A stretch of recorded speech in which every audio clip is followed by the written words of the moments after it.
In a small Michigan town, a police badge became a weapon, and an innocent man lost years of his life.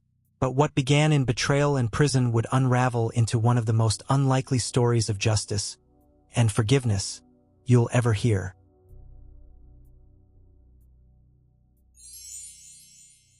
The story begins not in a courtroom, but in the shadows of a fractured American city. Benton Harbor, Michigan, once a thriving lakeside town, where factories hummed and families built dreams, now stood as a symbol of decline. Unemployment soared, streets crumbled, and trust in law enforcement had eroded after decades of tension between a mostly white police force and a largely black community. Here, survival was as much about navigating suspicion as it was about finding work. Against this backdrop, two men were set on a collision course. One, a rising police officer named Andrew Collins, young, ambitious, and eager to make a name for himself in narcotics enforcement. The other, a man called Jamil "Zuki" McGee, who carried not only the struggles of Benton Harbor on his shoulders, but also the scars of growing up amid poverty, fractured family life, and brushes with injustice. Their lives could not have been more different, yet destiny would intertwine them in a way neither could have predicted. For Andrew, the badge became both a symbol of authority and a dangerous addiction. Each arrest, each bust, each courtroom conviction fed his ego.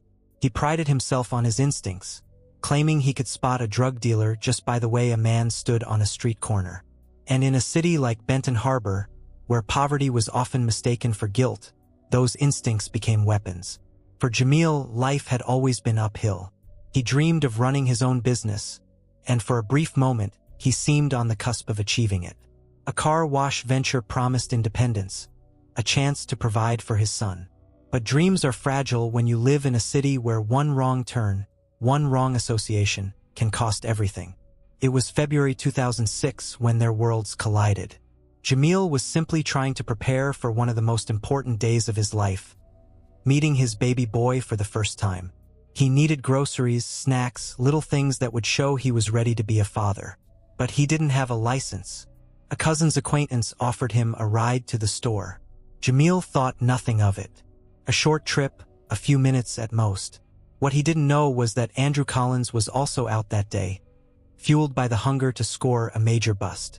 Collins had built his reputation by bending the rules, testifying to things he hadn't seen, tweaking reports to satisfy prosecutors, planting himself as a hero in a city desperate for law and order. That morning, he believed he was about to catch a major dealer known as Ox. Instead, he found Jamil. The moment was almost cinematic. Jamil stepping out of the store with a bag of groceries, a smile breaking across his face at the thought of finally meeting his son, only to be confronted by a plainclothes officer demanding, "Where's the dope?" Confusion turned quickly into a nightmare. Within minutes, Jamil was in handcuffs, accused of possessing and intending to distribute crack cocaine, drugs that were never his. His money was taken, his voice ignored, and the fragile hope of fatherhood was stolen before it even began. That arrest would cost Jamil 3 years of his life. It would brand him a criminal, tear him from his child, and ignite in him a fire of rage so deep that he swore, if he ever saw that cop again, he would kill him. But history has its ironies. That same officer, Andrew Collins, would later find himself disgraced, convicted not for a single bad call, but for a pattern of corruption that shook the very foundations of Benton Harbor's justice system. And in a twist few could imagine, these two men, once enemies locked in a cycle of injustice, would later stand side by side, not as rivals, but as friends. This is not just the story of a crooked cop and an innocent man. It is the story of a city scarred by inequality, of a justice system that failed, and of a journey toward forgiveness so improbable that it forces us to ask, what does redemption really look like? And so, our story begins, on that February day in 2006, when a father's hope of holding his son collided with a police officer's obsession for a win. Neither man could see it then, but this single encounter would change them both forever. The ride to the police station was suffocating. Jamil sat in the back of the squad car, staring at the reflection of metal bars between himself and the world outside. His groceries, the bag of milk and snacks he had bought for his son, were left behind on the sidewalk. They would spoil in the cold February air, a small but devastating symbol of what had just been stolen from him. The officer driving, Andrew Collins, was calm, almost smug. For him, this was routine, another feather in his cap. He believed he had pulled off a significant bust, one that would echo through Benton Harbor's narcotics unit and draw attention from federal prosecutors. That was his game. Build his reputation, stack convictions, and climb the ladder. But Jamil wasn't just another name on a report. He was a man, a father, a son, someone who had already carried more than his fair share of burdens. And now, he was being dragged into a nightmare that would brand him as something he was not. Inside the station, the machinery of the system clicked into place. Fingerprints, mugshots, paperwork filled with accusations. It didn't matter that Jamil insisted he was innocent, that he had no drugs on him, that he didn't even own the vehicle in which they claimed to have found narcotics. His protests barely registered. To the officers, to the prosecutors, he was just another black man caught with drugs in Benton Harbor. Case closed. The irony was bitter. Years earlier, as a teenager, Jamil had already tasted the sting of injustice. A stolen car he hadn't known was stolen.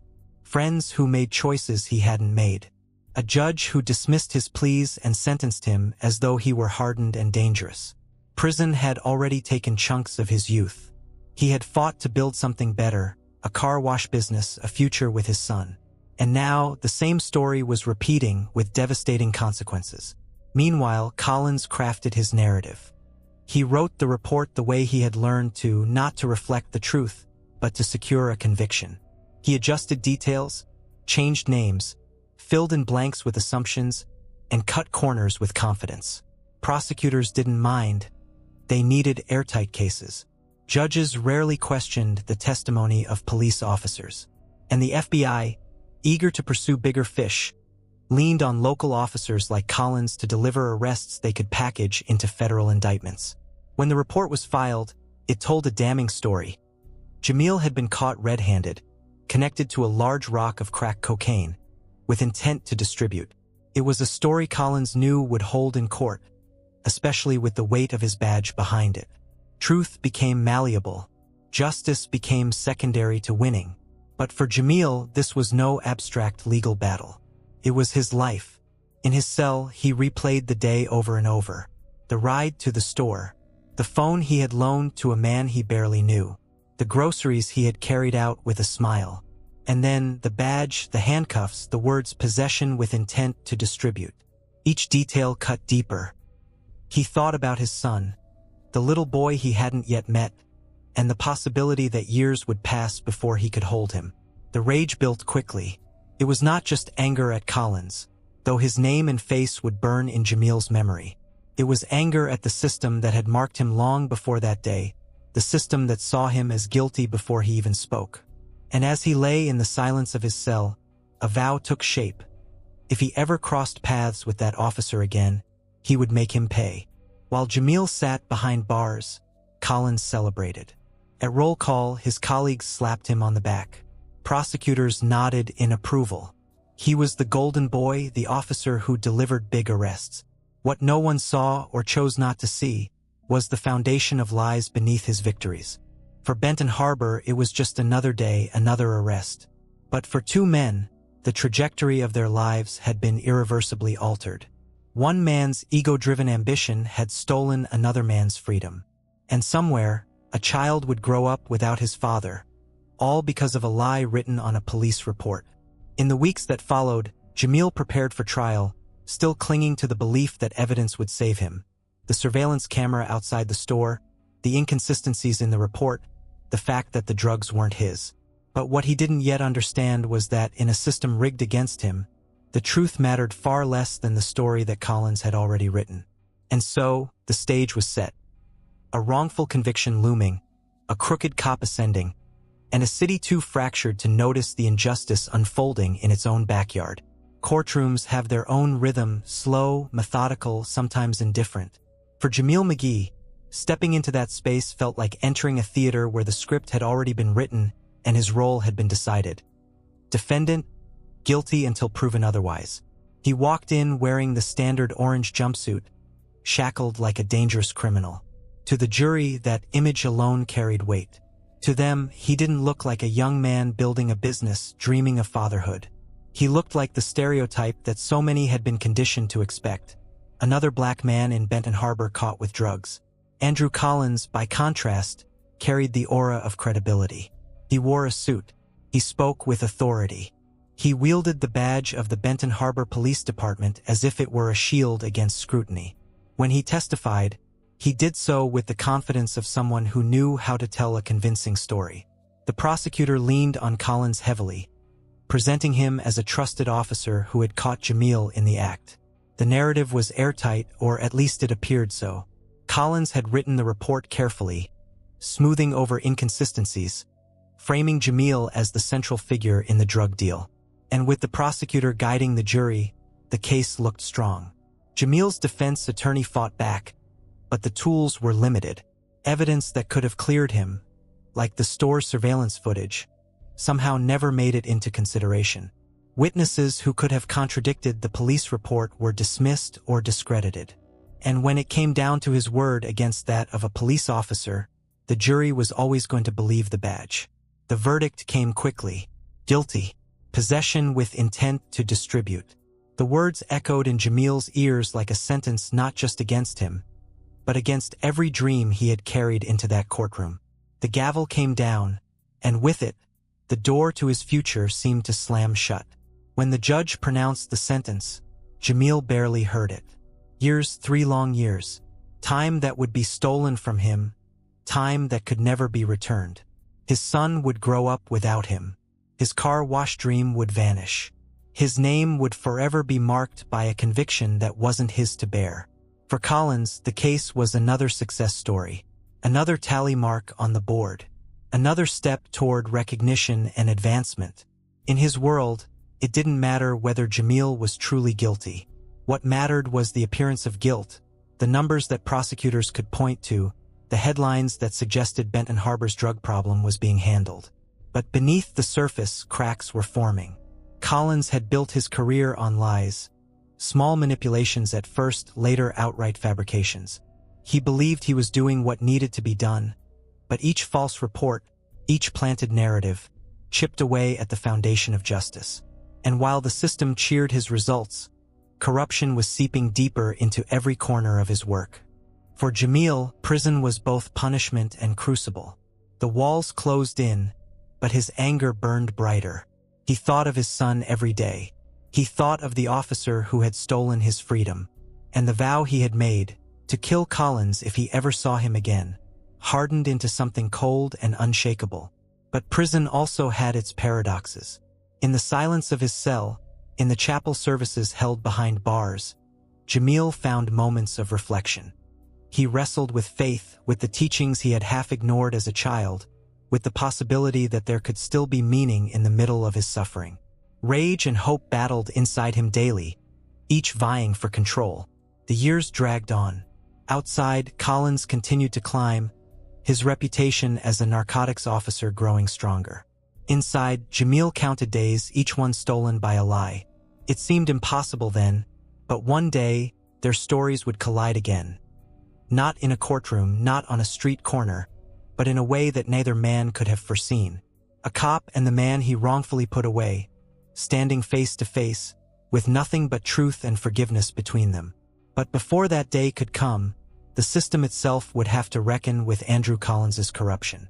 Because while Jamil sat in a cell as an innocent man, Collins's house of cards was already beginning to wobble. Prison changes a man. For Jamil, every day behind bars was a reminder that freedom had been stolen, not lost. He wasn't there because of choices he made, but because of choices someone else had made for him. A cop's lies, a system's indifference. That knowledge burned. At first, the anger carried him.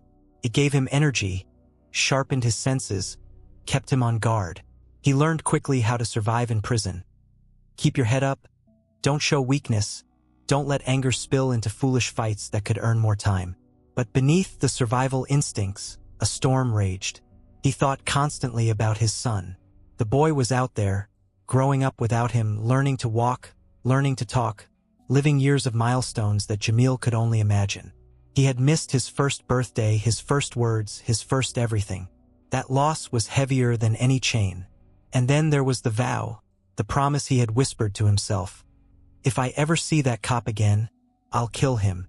The thought, repeated like a mantra, fueled him even as he tried to wrestle with faith. Some nights he opened his Bible, searching for meaning, for an answer to the pain. Other nights, he clenched his fists and replayed the arrest in his mind, fantasizing about revenge. He lived in that tension, torn between rage and redemption. Meanwhile, Andrew Collins was living a very different reality. To the outside world, he was the star narcotics officer in Benton Harbor. His arrests were praised, his cases celebrated. Prosecutors leaned on him, judges trusted him, and his department pointed to him as proof that they were winning the war on drugs. But Collins was addicted, not to narcotics, but to power, to the thrill of being the man who delivered results. He had learned that a well-written report could smooth over cracks in a case. That if a suspect dropped drugs during a chase, he could testify to having seen it. That if a prosecutor hinted at what was needed, he could bend the facts to match. Each lie became easier than the last. At first, it felt justified. After all, he told himself, most of these guys were guilty anyway. The drugs would have been theirs sooner or later. What did it matter if the paperwork wasn't perfect? But as the years went on, the lies grew bolder. Evidence was shifted. Testimony was crafted to fit the desired outcome. And Collins got better at hiding it. Until he didn't. Behind closed doors, whispers began. Some colleagues noticed inconsistencies. Defense attorneys raised questions that didn't quite add up. And then the federal authorities, the very people Collins thought he was impressing, began to look closer. The FBI had their eyes on Benton Harbor, not just for its drug trade, but for the possibility of corruption inside the very department meant to police it. For Collins, the walls started closing in. His confidence remained on the outside, but inside, cracks were spreading. He knew he had crossed lines. He knew he had written reports that wouldn't survive scrutiny. He had built his career on sand, and the tide was beginning to rise. Back in prison, Jamil didn't know any of this. He only knew that his life had been derailed by one man's ambition. Each day he prayed for strength and yet plotted vengeance.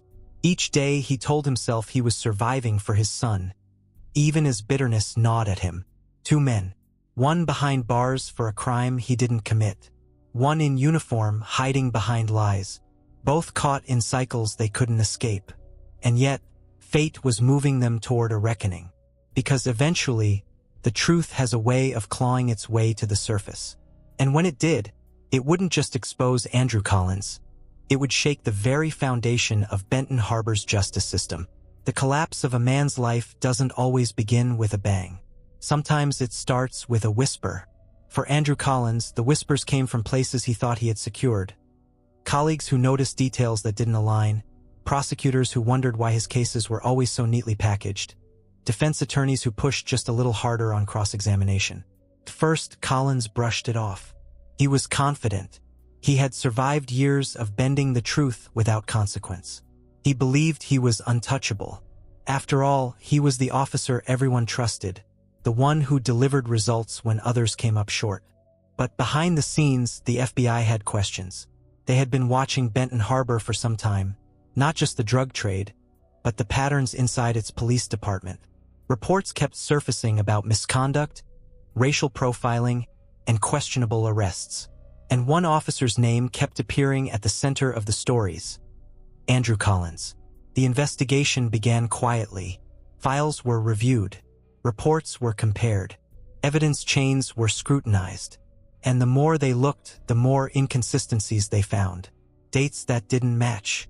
Witness accounts that conflicted. Arrest reports that seemed almost too convenient. For Collins, the turning point came when fellow officers were called in for questioning. Some had worked alongside him long enough to know his methods weren't always clean. Others, under pressure, admitted that things didn't always happen the way the paperwork said they did. One crack led to another, and soon the whole facade began to crumble. The FBI's findings were damning. Collins hadn't just bent the rules, he had shattered them. Evidence was planted. Reports were falsified.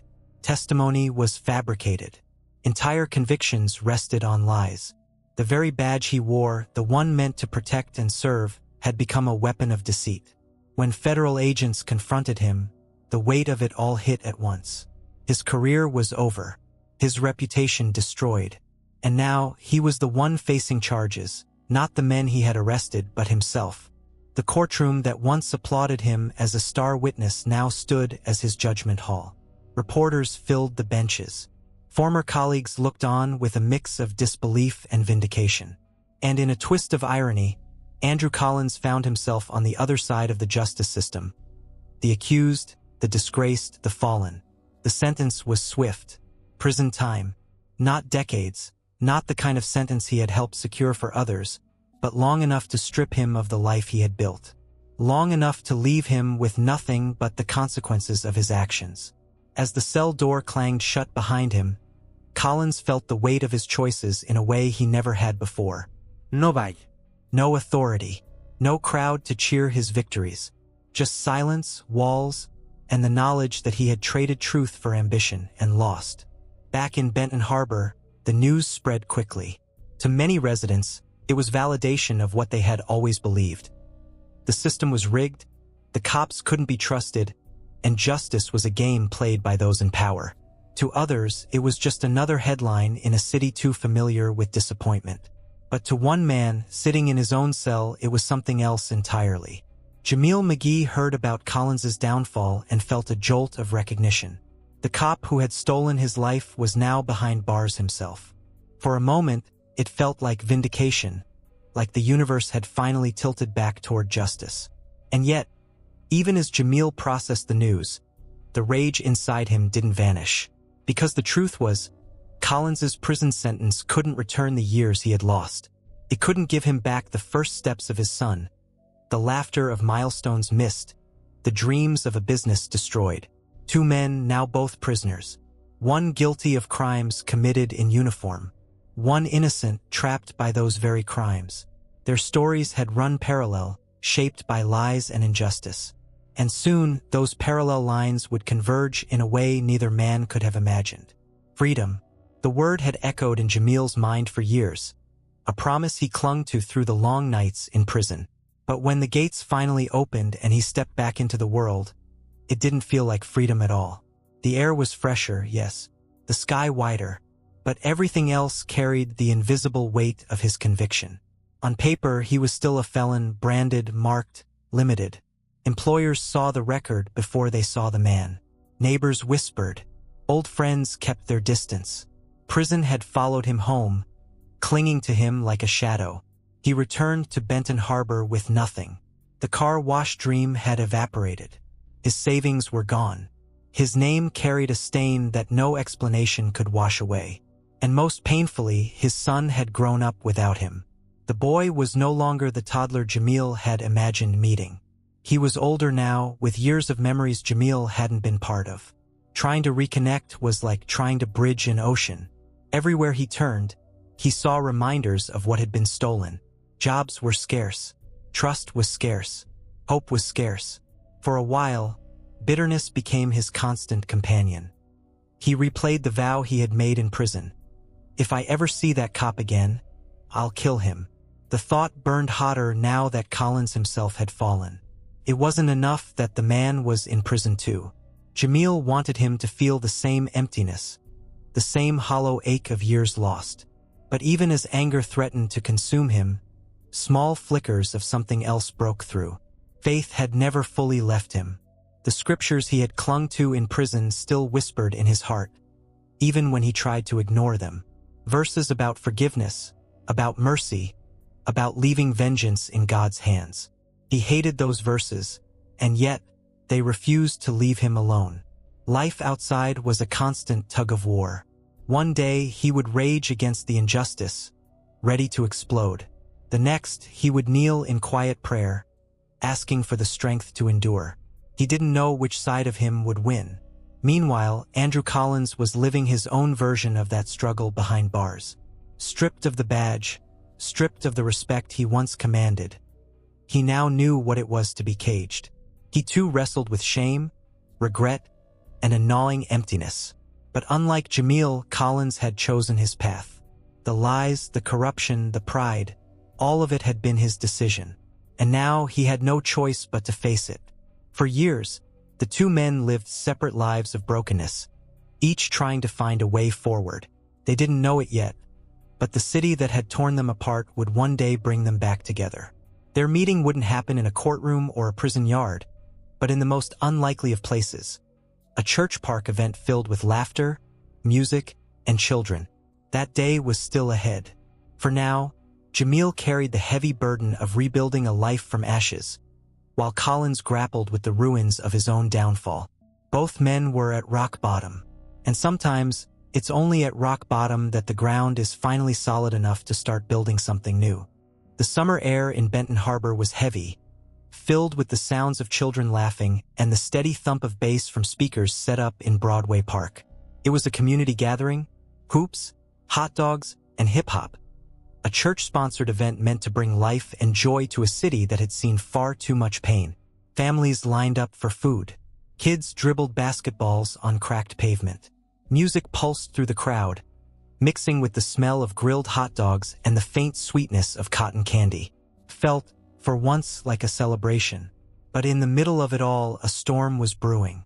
Jamil was there, trying to enjoy the day with his young son. The boy's eyes lit up at the sight of snow cones and swing sets, his laughter a small reminder of what Jamil had missed and what he still longed to protect. But for Jamil, joy was fragile. His heart was still heavy, his past never far away. And then he saw him.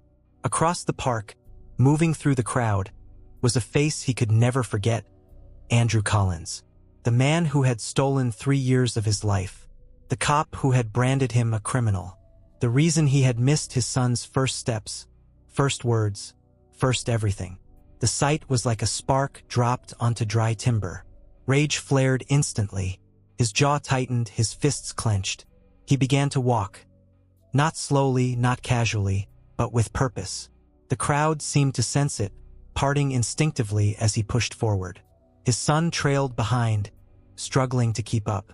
Another man, a friend, hurried alongside, his eyes wide with fear at what was about to happen. Collins saw him coming. He recognized the face too, though it took him a moment to put a name to it. When it came Jamil McGee, his stomach sank. He knew this moment had been inevitable. He had prepared for it in his mind, rehearsed what he might say, imagined the anger he would face. And now here it was. Jamil walked straight up to him, eyes burning, and stuck out his hand. It wasn't a gesture of peace. It was a test, a challenge. Collins hesitated, then took it. Jamil's grip tightened, crushing, unyielding. Pain shot through Collins's hand, but he didn't pull away. "Remember me?" Jamil said, his voice low, edged with threat. Collins swallowed hard. "Jamil McGee," he answered. The grip tightened further, bones grinding. Jamil's jaw clenched, his muscles flexing. The air between them was electric, charged with years of injustice and rage. The friend beside Jamil looked terrified. Collins glanced toward the boy at Jamil's side, the son he had never seen grow up, and prayed his own daughter, playing somewhere nearby, wouldn't witness what was about to unfold. Collins did the only thing he could think of. He spoke. His words stumbled at first, but they poured out. An apology, raw and unpolished. "Jamil, man, I'm so sorry for what I did to you. Back then, I was messed up. I was addicted to my own ego, to making a name for myself. I ruined lives, including yours. I can't take it back, but I need you to know I regret it." Jamil's face didn't change. His grip didn't loosen. He stared at Collins like he was staring at the man who had stolen his very soul. Then he nodded toward his son. His voice cracked, heavy with pain. "Tell him why his daddy missed 3 years of his life." The words cut deeper than any fist could have. Collins froze. What could he say? How do you explain to a child that his father was taken because of a lie? That his absence wasn't his fault, but the result of another man's corruption? Collins's mouth opened, but nothing came out. Shame swallowed every word.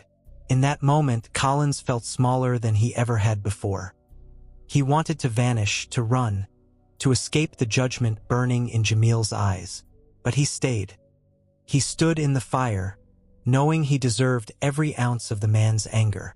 The grip remained tight, the silence stretched. Around them, the music played on, children laughed, snow cones melted in the sun. But between these two men, time had stopped. It was the moment everything could have exploded, years of rage released in one violent act. And yet, somehow, it didn't. The war inside Jamil raged on, the vow for vengeance against the pull of faith, the urge to destroy against the whisper of forgiveness. In that park, with his son watching, Jamil stood on the razor's edge of decision. What he chose in that moment would change not just his life, not just Collins's life, but the future of both men. The world seemed to hold its breath. Jamil's grip was iron, his anger radiating through every vein in his body. For 3 years he had dreamed of this moment, standing face to face with the cop who had stolen his life. He had imagined throwing punches, imagined breaking him, imagined finally evening the scales. And now, with Andrew Collins's hand trapped in his own, he had the power to do it. But something unexpected happened. As he stared at Collins, as he looked into the eyes of the man who had lied, who had written him into a cell, Jamil didn't just see the cop. He saw a broken man. He saw shame flicker across Collins's face, saw the weight of guilt pressing on his shoulders. For the first time, Jamil wondered if hurting him, truly hurting him, would bring any peace at all. His son stood nearby, watching, wide-eyed, innocent, too young to understand the full story but old enough to sense the danger. In that moment, Jamil realized this wasn't just about him anymore. His son was learning who his father was by how he acted now. Would he see a man consumed by revenge, or a man strong enough to choose differently? The war inside Jamil raged. His jaw clenched, his muscles ached from holding the tension. Finally, with a sharp breath, he loosened his grip. He didn't let go entirely, but he pulled back just enough to release the violence he had been holding in his bones. Collins felt the shift instantly, relief flooding him, though he knew he didn't deserve it. He stood silent, waiting, uncertain if the reprieve would last. Jamil looked at him one last time, then turned his gaze back to his son. "Let's go," he said quietly. And just like that, he released Collins's hand and walked away. The crowd, which had been frozen in anticipation, exhaled. Conversations resumed. The music swelled again. It was as if nothing had happened. But for both men, everything had changed. For Collins, the moment cut deeper than any prison sentence. He had faced one of the men he had wronged, looked into his eyes, and heard the truth spoken plainly. "Tell my son why I missed 3 years of his life." Those words would echo in his soul for years to come. For Jamil, the release was both victory and torment. He hadn't killed Collins, hadn't lashed out, hadn't fulfilled the vow he had made in prison. In some ways, that felt like weakness. But in another sense, it was strength, the kind that came not from fists but from restraint. He didn't know it yet, but that choice had opened the door to something bigger than revenge. Neither man could have imagined that this moment, tense and fragile as it was, would be the beginning of an improbable journey toward forgiveness. A journey that would one day transform not just their lives, but the lives of others who heard their story. But forgiveness is never a straight path. It would take time. It would take setbacks, raw conversations, and the painful work of confronting the past. For now, it was just a beginning. Two men scarred by injustice, standing on opposite sides of a wound that seemed impossible to heal. The days after Broadway Park were heavy. Jamil replayed the moment again and again in his mind. The grip, the stare, the apology, the words he had thrown at Collins like a spear. Tell my son why his daddy missed 3 years of his life. He could still feel the tension in his hand, the fire in his chest, the split-second choice not to lash out. Part of him wondered if he had failed. For years, vengeance had been his anchor. To finally stand face to face with Andrew Collins and walk away, it didn't feel like justice, felt unfinished. But another part of him knew something had shifted. He had chosen restraint, not out of weakness, but out of strength. His son had seen it, The crowd had seen it, and though he wouldn't admit it yet, Jamil himself had felt it. Collins, meanwhile, was shaken. He had prepared for confrontation, but nothing could have prepared him for Jamil's words. That question, directed at his son, had pierced him to the core. It wasn't just about the lies he had told or the evidence he had planted. It was about the human cost, the real lives torn apart. And now he couldn't escape it. He went home from that park carrying a weight he couldn't shrug off. He had already lost his career, his reputation, and his freedom once. But this was different. This was deeper. Now he was being forced to look at the wreckage he had caused, not as a police officer, not as a defendant, but as a man. For weeks, their lives continued on separate paths. Benton Harbor was a small city, but they didn't cross again right away. Still, the encounter lingered for both men, gnawing at them, forcing them to wrestle with questions neither wanted to face. For Jamil, the questions sounded like this. Could he ever truly let go of what had been done to him? Could he ever forgive? What would that even mean, and why should he? For Collins, the questions were different. Was there any way to make things right? Was forgiveness even possible? Could a man who had built his career on lies ever find redemption? The answers didn't come quickly. They came in slow steps, a chance meeting here, a brief conversation there. At first, the exchanges were stiff, guarded, almost painful. Collins apologized again, fumbling, repeating himself, desperate to be heard. Jamil listened with folded arms, skeptical, unwilling to grant even a sliver of trust. But over time, something began to change.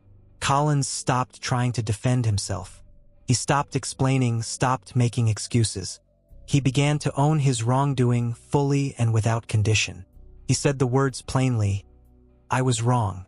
I hurt you. I can't take it back." And Jamil, though still wounded, found that hearing the truth spoken aloud began to chip away at the wall he had built. It wasn't forgiveness, not yet, but it was a crack in the armor. And in that crack, the smallest seed of something new began to grow. Neither man could see it clearly then. To Jamil, it was just exhaustion, the weariness of carrying anger so heavy it crushed him. To Collins, it was desperation, a need for grace he knew he didn't deserve. But together, step by step, word by word, they were moving toward a road neither had ever thought possible. The road to forgiveness. Forgiveness doesn't happen in a single moment. It unfolds slowly, like dawn breaking after a long night. For Jamil and Andrew, the first light came in small, almost reluctant conversations. They weren't planned meetings. Sometimes it was a mutual friend drawing them into the same room. Sometimes it was a church event, a gathering where their paths crossed unexpectedly. At first, each encounter felt like a test. Could they stand side by side without the tension boiling over? Could they speak without anger sharpening every word? For Jamil, every interaction reopened wounds. He would hear Collins speak, soft, apologetic, humbled, and part of him wanted to believe it. But another part screamed that belief was dangerous. Belief was what had betrayed him in the courtroom years before. Trusting the system, trusting the badge, had cost him 3 years of freedom. Trusting this man could cost him even more. For Collins, every word was a plea, not for sympathy, but for the chance to make amends. He stopped trying to explain himself, stopped reaching for excuses about pressure, about the culture of the department, about how everyone was doing it. Instead, he began to speak simply, "I lied. I hurt you. I stole your life." Those words landed differently. They didn't erase the pain, but they acknowledged it. And in a city where so many wounds had gone unacknowledged, that mattered. Still, the journey was not smooth. There were days when Jamil couldn't bear to hear Collins's voice. Days when anger surged back to the surface, and the vow he had once made in prison seemed to whisper again. You should have finished it when you had the chance.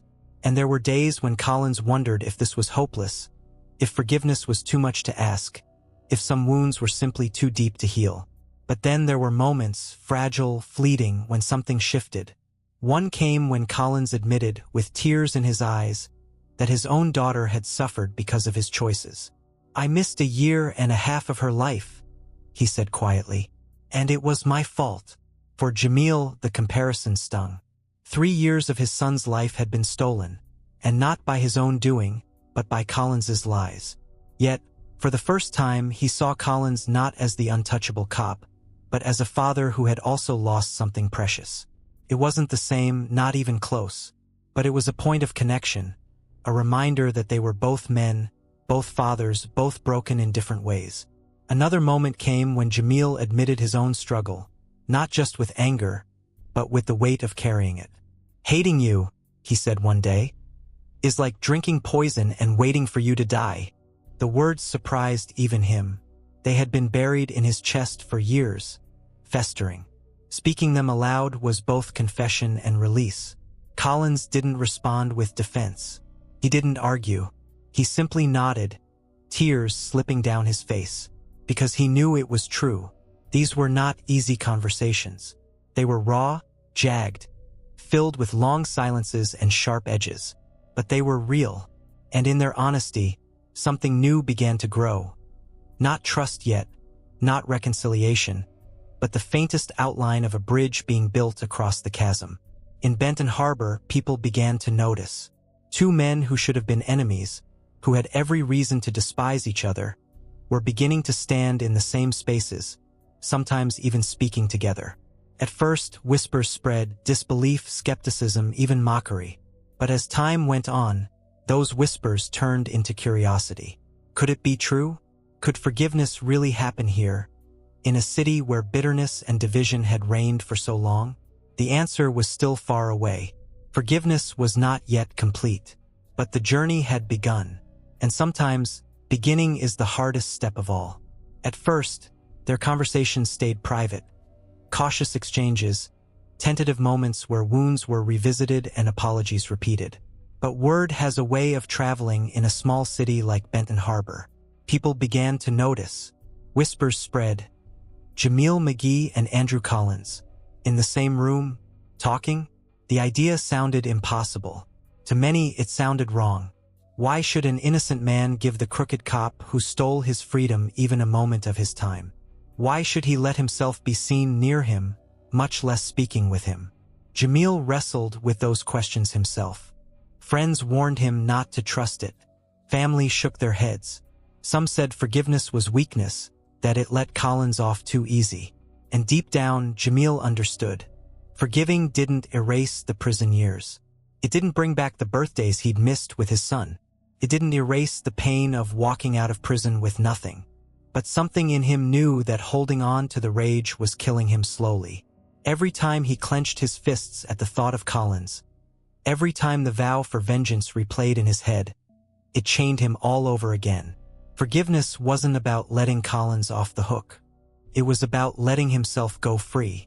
Collins, on the other hand, carried his own burden of doubt. He knew how people saw him. A disgraced cop, a liar, a man who had betrayed his badge and his community. Standing next to Jamil in public only magnified that shame. And yet, it also became a strange kind of redemption. The fact that Jamil was even willing to stand near him was proof that change, however small, was possible. The first time they shared their story publicly, it wasn't planned. It happened at a church gathering, when someone asked them both to speak. Collins spoke first, voice trembling, laying bare his corruption, his lies, his downfall. He confessed it openly, without excuse. Then he turned to Jamil and said, "This is the man I hurt the most." All eyes shifted to Jamil. The room was silent, waiting. He could have unleashed his anger right there. He could have humiliated Collins, exposed him again, reminded everyone of what had been stolen. Instead, Jamil took a breath and said simply, "He ruined my life, but I'm choosing not to let hate ruin me anymore." The room gasped. Some wept. Others shook their heads in disbelief. But no one could deny what they had just witnessed. A glimpse of grace, raw and unpolished, right there in front of them. From that day, doors began to open. Churches invited them to speak. Community groups wanted to hear their story. Reporters started calling. And slowly, what had once been a story of corruption and injustice began to transform into a story of reconciliation. But the journey was far from easy. Every time Jamil stood beside Collins, the old anger tugged at him. Every time Collins told his story, shame threatened to choke him. Forgiveness wasn't a single act. It was a daily choice. Some days that choice came easier. Other days it felt impossible. And yet, together they kept showing up, kept telling the truth, kept standing side by side, not as enemies, not yet fully as friends, but as two men who had decided that their story could mean more than their pain. What neither of them knew was just how far that story would travel, and how many lives it would touch. The first time Jamil and Andrew shared a stage together, it felt surreal. One man had once stood in a courtroom to testify against the other. Now, years later, they stood shoulder to shoulder, telling the same story, not of guilt and conviction, but of injustice, repentance, and the fragile beginnings of forgiveness. At first, it was just local churches, small gatherings where people sat on folding chairs and leaned forward, hanging on every word. The reactions were mixed. Some wept openly, moved by the courage it took for Jamil to forgive. Others shifted uneasily, wondering how anyone could stand next to the man who had ruined his life. For Collins, every telling was a wound reopened. He had to stand there, again and again, admitting what he had done. Falsifying reports, planting lies, sending innocent men to prison, and most painfully, sending Jamil away from his son. Each confession felt like tearing off a scab, but he knew it was necessary. The truth had to be spoken if healing was to mean anything. For Jamil, speaking was just as hard. Every word forced him to relive the years he had lost. Every retelling brought back the cold walls of his cell, the ache of birthdays missed, the hollow silence of being called inmate instead of dad. Some nights, after speaking, he went home exhausted, wrung out, wondering if forgiveness was really worth the cost. And yet, each time they shared, something remarkable happened. People leaned in. People listened. People began to see that forgiveness wasn't weakness, wasn't denial of justice. It was freedom. It was choosing not to be defined by bitterness. Word spread quickly. Local newspapers wrote about them. Radio stations invited them in for interviews. Before long, larger platforms were calling. Conferences, organizations, even national outlets wanting to hear the story of the crooked cop and the innocent man who found a way forward together. The attention was overwhelming. Cameras followed them. Reporters scribbled notes. Headlines captured the paradox. Convict forgives cop who framed him. But with attention came pressure. For Jamil, there was the constant suspicion that people were using his pain for inspiration without understanding the depth of the wound. Some days, he wondered if audiences saw him as a symbol more than a man, a living example of forgiveness, instead of a father still aching for years he could never recover. For Collins, the shame was magnified. Every stage, every microphone, every camera forced him to declare again the depth of his corruption. There was no escaping his past. It followed him into every room. And though he was speaking about grace and redemption, he knew many people still saw him as nothing more than a crooked cop in a suit. And yet, the more they spoke, the clearer their purpose became. Their story wasn't about erasing the past or pretending it didn't hurt. It was about showing that healing was possible. Not easy, not instant, but possible. Together, they became unlikely messengers. In schools, they told young people about the cost of choices. Choices that could steal freedom. Choices that could destroy trust. In churches, they spoke about grace. In community centers, they stood as proof that cycles of hate didn't have to last forever. Their journey wasn't polished. It wasn't neat. Sometimes Jamil's voice would crack with anger. Sometimes Collins's words would stumble under the weight of guilt. But that rawness was what made their story real. And slowly, their message began to spread beyond Benton Harbor. People across the country began to hear about the cop and the man he framed. Not just as a story of corruption, but as a story of what forgiveness can build when bitterness could have destroyed everything. It was never easy. It was never simple, but it was changing lives. And in the process, it was changing them too. At first, their partnership was more practical than personal. They told their story together because people wanted to hear it, because doors kept opening, because standing side by side made the message more powerful than either man could deliver alone. But beneath the public appearances, trust was still fragile. After events, Jamil often drove home in silence, his son asleep in the back seat, the words replaying in his mind. He had forgiven Collins with his lips, but his heart still wrestled. How do you truly trust a man who once wrote lies that caged you? How do you share a stage with the one who stole years from your child? Forgiveness was one thing, friendship was another. For Collins, the struggle was different. Every time he stood beside Jamil, he was reminded of the weight of his guilt. And yet, being near him also became a strange kind of refuge. Jamil had every right to hate him, to expose him, to refuse him. But instead, he kept showing up. And that, more than anything, gave Collins hope that maybe redemption wasn't just a word.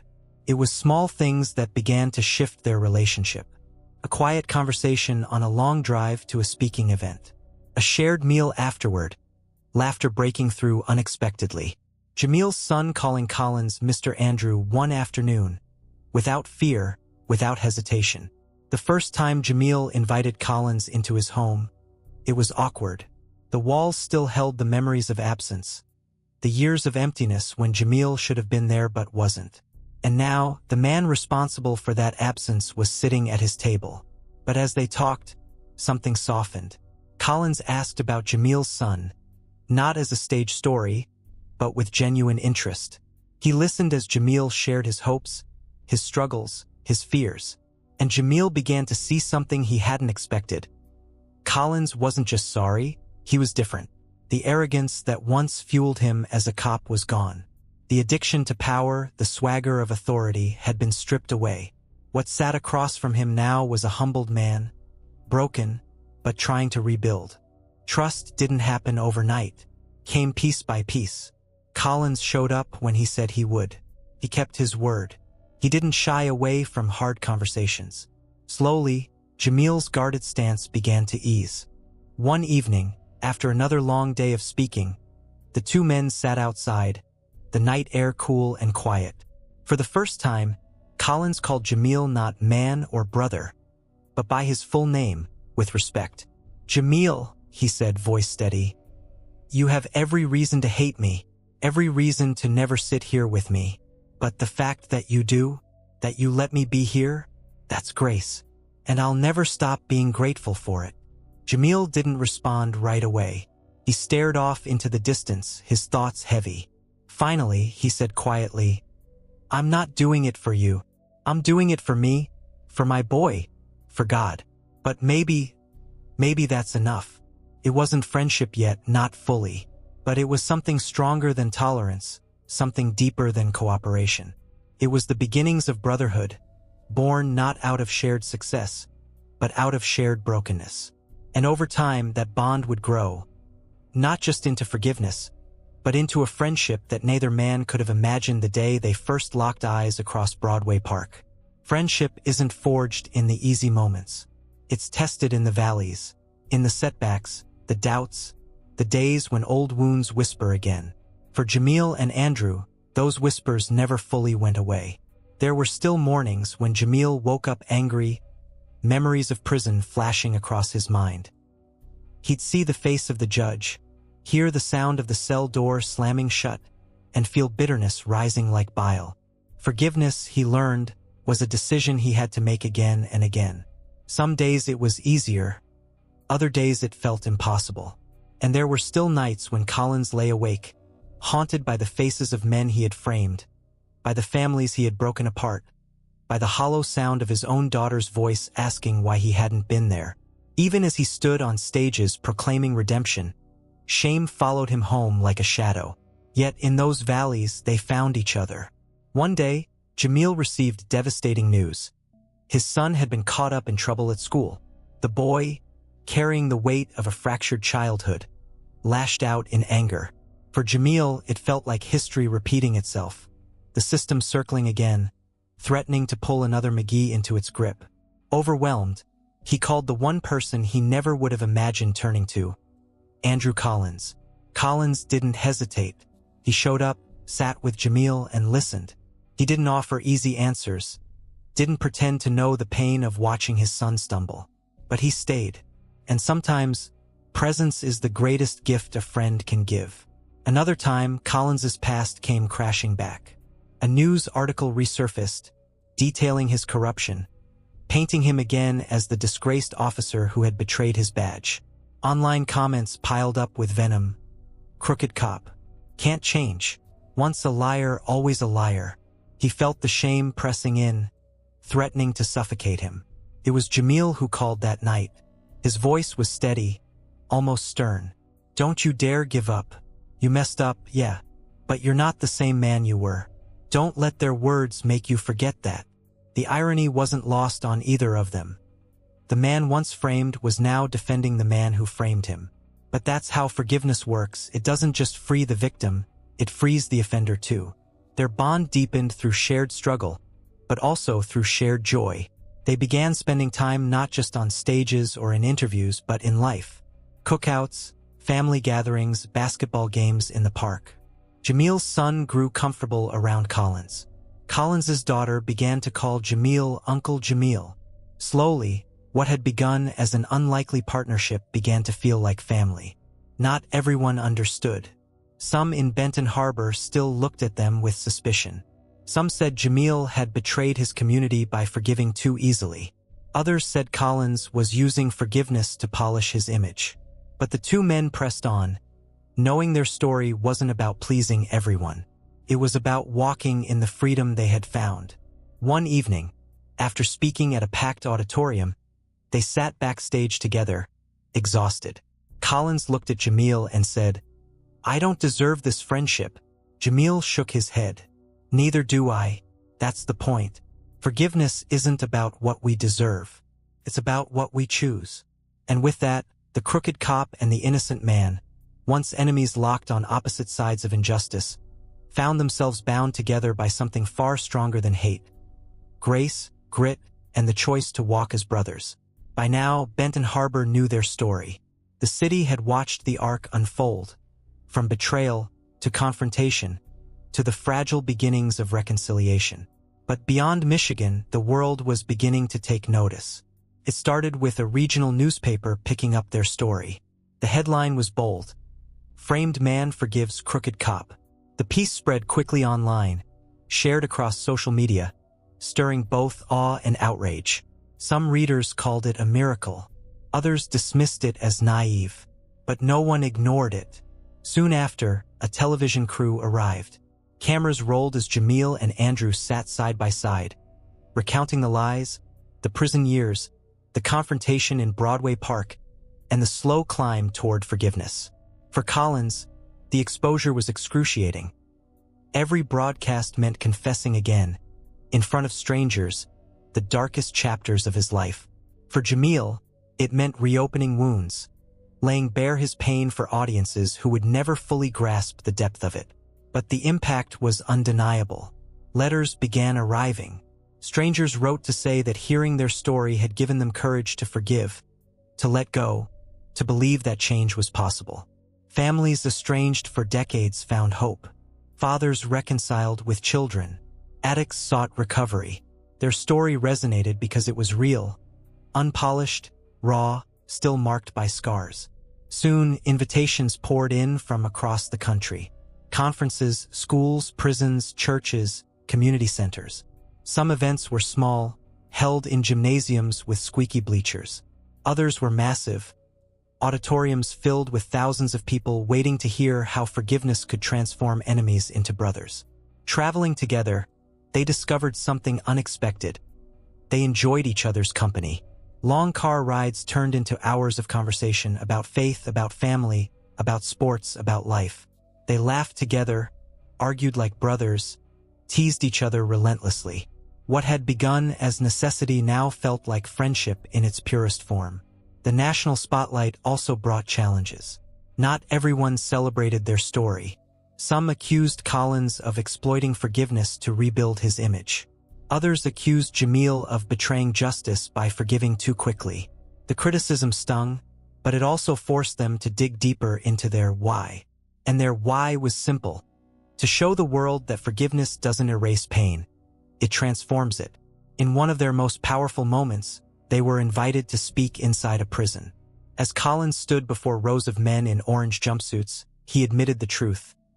"I used to put men like you here, not always because you were guilty, but because I wanted another notch on my belt." The room went silent. Then, Jamil stepped forward, voice steady. "And I was one of them. But today, we stand here together to tell you, your past doesn't have to define your future." The prisoners erupted in applause. Some wept openly. Many lined up afterward to shake their hands. For both Jamil and Collins, it was one of the most humbling moments of their journey. What began in a small Michigan park had now grown into a story of national significance. A story of brokenness, justice, and the radical power of forgiveness. But even as they stood before thousands, they knew the journey was still personal. Forgiveness wasn't a speech, wasn't a headline, wasn't a book. It was a daily choice, made in the quiet places of the heart. And that choice was what kept them walking together, not as victim and offender, not as convict and cop, but as brothers bound by grace. By now, their story had become more than personal. It was no longer just about Jamil McGee and Andrew Collins. It had become a window into something larger, about justice, race, policing, and the possibility of reconciliation in a country still deeply divided. Everywhere they went, audiences brought their own questions. Some wanted to know how forgiveness was even possible. Others wanted to know what accountability should look like for broken systems. And still others wanted to wrestle with the tension between mercy and justice. Could you forgive someone without letting them escape the consequences of their actions? Jamil never sugarcoated it. He stood tall before audiences and said plainly, "Forgiveness doesn't mean it didn't hurt. Forgiveness doesn't mean I got my years back. I'll never get those birthdays, those moments, those chances with my son again. Forgiveness just means I refuse to let hate be my prison anymore." Collins added his own hard truth. "I deserved prison. I deserved to lose everything. And I did. But forgiveness is why I'm not stuck in shame forever. Forgiveness is why I get to stand here and tell the truth instead of hiding from it." Those words carried weight. They weren't theories. They weren't crafted speeches. They were lived realities. Scars made visible, pain spoken aloud. As their platform grew, invitations began to come from unexpected places. Universities wanted them to lecture about ethics. Law enforcement conferences asked them to speak about corruption and reform. Civil rights groups invited them into conversations about systemic injustice. Sometimes the rooms were tense. Police officers sat stiffly as Collins described how easy it had been to manipulate evidence. Community members crossed their arms when Jamil spoke about the years stolen from him. But as the two men spoke together, as offender and victim, as cop and convict, as brothers, walls began to crack. One powerful moment came at a panel on policing. A young black man stood up and asked Collins directly, "Why should I ever trust a cop again, after what you did?" The room grew still. Collins didn't flinch. He looked the young man in the eye and said, "You shouldn't trust a badge just because it's a badge. Trust is earned. And men like me, men who abused it, have made that harder. I can't ask you to trust the system. All I can do is admit the truth and live differently from here on out." Then Jamil stepped in. "And that's why we're standing together. Because change doesn't come from denial.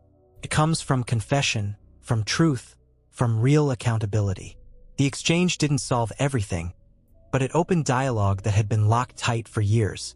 Their story also began sparking conversations in faith communities. Churches across the country held them up as living examples of the gospel, grace in flesh and blood.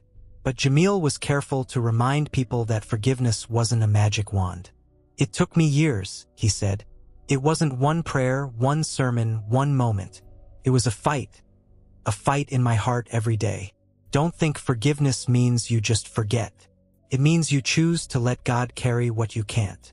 And Collins reminded listeners that forgiveness didn't cancel consequences. "I lost my career, my pension, my reputation, and I should have. Forgiveness isn't an excuse. It's a second chance." Together, they spoke into some of the most heated debates of the time, about crime, race, justice, grace. They didn't have all the answers, but what they did have was undeniable. Living proof that enemies could become brothers, that bitterness didn't have to be the final word, that forgiveness could rewrite even the ugliest story. Their journey was still unfolding, but by now, it was clear. What started as a confrontation in a Benton Harbor park was rippling far beyond anything either of them had imagined. The impact of their story was no longer confined to stages or headlines. It began to take root in the lives of ordinary people, in the quiet corners where bitterness had been festering for years. Letters poured in. Emails stacked up. Strangers wrote from prisons, hospitals, suburban homes, city apartments. Some messages were only a sentence long. If he can forgive, so can I. Others spilled out like confessions, page after page of pain that had been carried in silence for decades. One letter came from a woman who had not spoken to her sister in 20 years after a family betrayal. She wrote that after hearing Jamil's words, she picked up the phone, trembling, and made the call. "We cried more than we spoke," she admitted. "But for the first time in 20 years, we were sisters again." Another came from a man incarcerated hundreds of miles away. He admitted that hearing Collins confess his corruption forced him to face his own lies. "If a cop can admit to planting drugs," he wrote, "then maybe I can admit to what I've done too. Maybe my story doesn't have to end here." Families who had lost loved ones to violence reached out, some saying they weren't ready to forgive. Not yet, but that Jamil's testimony had given them hope that healing was possible. Others wrote to Collins, telling him they hated what he had done, but respected that he wasn't hiding from it anymore. The ripple effect stretched further than either man expected. After one conference, a young man approached Jamil in tears. "I was planning to take revenge on someone who hurt me," he confessed, "but hearing you tonight, it stopped me.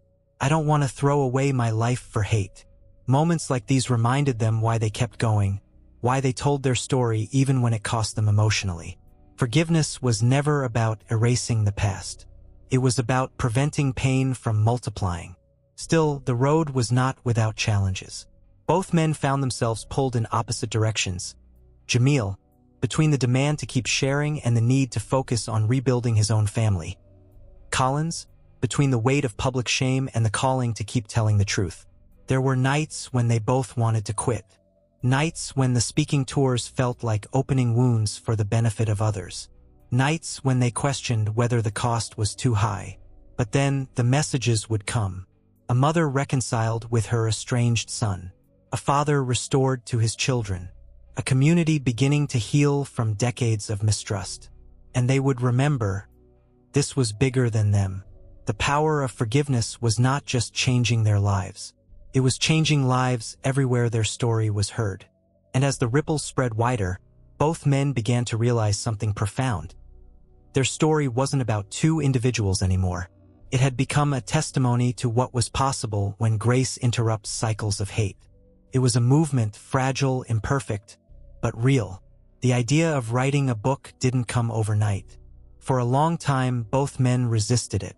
Speaking was one thing, words carried by the air, felt in the moment, then gone. But a book? That would be permanent. Ink on a page doesn't fade as easily. For Jamil, the hesitation came from fear of being misunderstood. Could people really grasp the depth of his pain by reading words on a page? Would they reduce his years of suffering into neat paragraphs, turning his prison years into nothing more than a story of inspiration? He didn't want pity. He wanted truth. For Collins, the hesitation was shame. Telling his story face to face was already hard. He could see the audience's reactions, hear their responses, feel the humanity in the exchange. But writing it down meant the world could read about his corruption over and over again. He would be exposed not just for a moment, but for as long as the book existed. And yet, the invitations kept coming. People wanted something they could hold in their hands, something they could return to, something that would last longer than a single evening in an auditorium. Eventually, a publisher approached them. The conversation was simple. Your story is bigger than you. Could help people you'll never meet. Could live on after the speaking tours end. After many late-night talks, they agreed. Not because they wanted the spotlight, not because they wanted recognition, but because they knew their story wasn't theirs alone anymore. It belonged to everyone who had ever wrestled with bitterness, injustice, or guilt. The process was grueling. Reliving the past in writing was like reopening wounds that had just begun to heal. Jamil revisited the cell, the loneliness, the years stolen. Collins revisited the lies, the corruption, the moment his empire collapsed. Page after page, they poured out their pain, their confessions, their fragile steps toward forgiveness. Sometimes they argued over details. Jamil wanted to make sure his innocence wasn't lost in the narrative. Collins wanted to make sure he wasn't painting himself as a victim of his own choices. They wrestled with tone, with honesty, with how much to reveal. But through the struggle, something deeper formed. Writing forced them to trust each other in new ways. Jamil had to trust that Collins wouldn't minimize the damage he had done. Collins had to trust that Jamil wouldn't soften the truth to make him look better. The book became not just a story they were telling together, but another test of the forgiveness they were living. When the manuscript was finished, they held the pages in their hands. The crooked cop and the innocent man, their lives entwined forever in ink. The release of the book brought fresh waves of attention. Media outlets invited them back. Bookstores filled with readers eager to hear them speak. People lined up, copies in hand, asking for signatures, asking for advice, asking how to find the strength to forgive. And while the book reached thousands, what mattered most to both men was the hope that it might reach the one person sitting alone in bitterness, convinced that forgiveness was impossible. Because if forgiveness could be found in a story as broken as theirs, then maybe it could be found anywhere. When the book finally hit the shelves, neither Jamil nor Andrew fully knew what to expect. They had spoken their story hundreds of times before live audiences, but this was different. A book lived on coffee tables, in backpacks, in prison libraries, in church foyers. It wasn't bound by time or geography, could travel farther than they ever could. The first weeks brought excitement. Interviews aired on national television. Bookstores filled with people eager to hear from the two men whose lives had collided in such a devastating way. Some came for inspiration, some for curiosity, and some because they too carried wounds and wanted to know if healing was truly possible. But alongside the celebrations came the backlash. Reviews poured in, many glowing, but some harsh.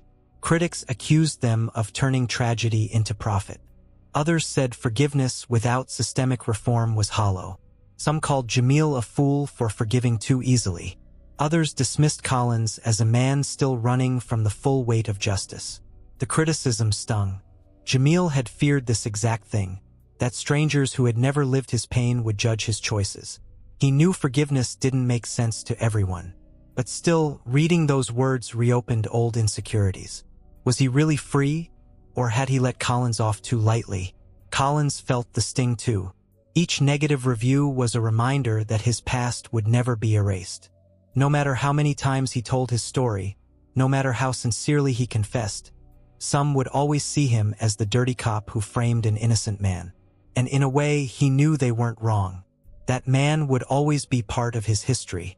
But for every critic, there were dozens more whose lives were being changed. Letters continued to flood in, from readers across the country and even across the world. A pastor in South Africa wrote that he shared their story with his congregation, and it inspired reconciliation in his community. A teacher in Chicago used the book in her classroom, sparking conversations about justice and grace among her students. A prisoner in Texas said reading their story gave him hope that even behind bars, forgiveness could rewrite his life. Perhaps the most powerful moments came when people approached them in person at book signings. A woman with tears streaming down her face clutched her copy and said, "My father abandoned me 30 years ago. I've hated him ever since. But tonight, I'm going to call him." A man with trembling hands whispered, "I did time for something I didn't do. Your story told me I'm not alone." These moments reminded them why they had written the book in the first place. Not to erase the pain, not to polish the story, but to give others a glimpse of what was possible when hate no longer held the pen. And yet, behind the smiles and the headlines, both men carried the same truth. Forgiveness was not a finish line. It was a daily battle. The book didn't end their journey. If anything, it magnified it. Everywhere they went, people now looked to them as the forgiveness guys. And while that label brought hope, it also carried pressure. because forgiveness wasn't something they had mastered. It was something they were still learning, still stumbling through, still choosing, one day at a time. And now, with the whole world watching, that choice mattered more than ever. In the end, their story wasn't about the courtroom. It wasn't about the police files, the prison years, or even the book that carried their words into the world. It was about two men, once enemies locked in a cycle of injustice, who chose a different path when hate could have had the final word. For Jamil, the years in prison could never be restored. No book, no speech, no reconciliation could give back the birthdays he missed, the nights he lay in a cell wondering if he would ever be free, the moments his son needed him most. That loss would always be part of him, but so would the choice he made to forgive. Not because it erased the pain, but because it broke the chains bitterness had tried to wrap around his life. For Collins, the corruption of his past would never vanish. His badge was gone, his reputation shattered. He could never undo the lies he told or the lives his actions damaged. But he too made a choice. To face his guilt head-on, to confess openly, to let his brokenness become a warning and his repentance become a testimony. Together, they became living proof that forgiveness doesn't deny justice, it transforms it. Forgiveness doesn't pretend the past didn't happen. It redeems it, giving pain a purpose beyond itself. Their story rippled outward, touching prisons and classrooms, churches and community halls, families torn apart by betrayal, and strangers weighed down by decades of silence. Each time they told it, they reminded people that forgiveness wasn't about what someone else deserved. It was about freedom, about refusing to let hate have the last say. And somewhere along the way, what began as survival grew into brotherhood. The innocent man and the crooked cop, once divided by lies and steel bars, now stood as brothers, bound not by shared success, but by shared brokenness redeemed. In quiet moments away from the spotlight, they often laughed at the irony of it all. If someone had told them years earlier that they'd one day be friends, they would have dismissed it as impossible. Yet here they were, not just forgiving each other, but standing together as fathers, as men, as brothers. Their lives had been shattered, but in the pieces something unexpected had been built. Hope. And hope, once born, has a way of spreading further than either of them could have imagined. Because in the end, their story wasn't just about Jamil McGee and Andrew Collins. It was about all of us. About the grudges we carry, the wounds we hide, the bitterness we nurse in silence. Their journey stood as a reminder that while forgiveness may not be easy, it is always possible. And when it happens, when enemies become brothers, when broken stories are rewritten, the impossible becomes reality. Theirs is not a story of perfection. It is a story of grace, a story of freedom, a story of forgiveness,